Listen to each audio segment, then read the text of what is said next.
Vervieren je hem de reuzenek? De reuzen, die vervoeren wij zeker. Ja, absoluut. En ben die al in Friesland? Die ben al in Friesland, ja. En ben je hier ook al achter de schermen? Ik al, ja, klopt. Ja. En ben je ook al uitladen? Ze ben ik al uitladen, ze ben nog net ongekleed.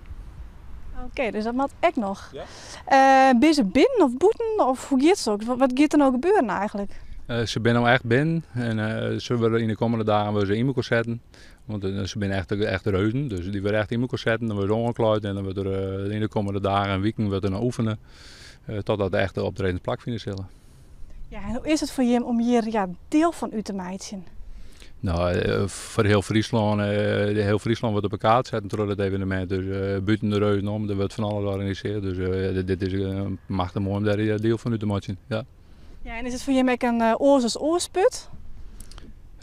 Nou ja. Ik bedoel, het is een prachtig mooi project, absoluut. Maar ze moeten alle jaar vol aandacht hebben.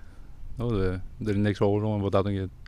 Ja, en je maakt dus ook deel uit tijdens het weekend zelfs, tijdens de optochten. Maak je hem dan ook mee oefenen? Ja, dus er ben naast een treinchauffeur die echt een weekend lang mooi oefenen, maar de Fransozen, ja, klopt. Spannend, of net? Ja, zeker weten. Maar aan de andere kant, we hebben de chauffeurs even bedel geweest en uiteindelijk de wind een afvrijwilliger die zich zichzelf wel aan die wil mooi doen. Ja. Ja, je moest een uitlaatje. Nou, zo slim weet het niet, maar nee, maar wij vrijwilligers vind ik en die hebben er zin in. Ja. Want wanneer ben je hem dwaande met de transporten? We laden de nog 2 laden in de hand en dan morgen nog 1.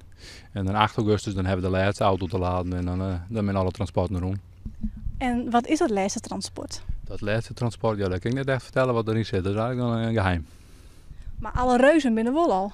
Dat klopt. Ja, dat klopt absoluut. Dus er komt net nog een geheime extra reus? Nee, er zijn inderdaad 3 reuzen en meer reuzen komen er niet.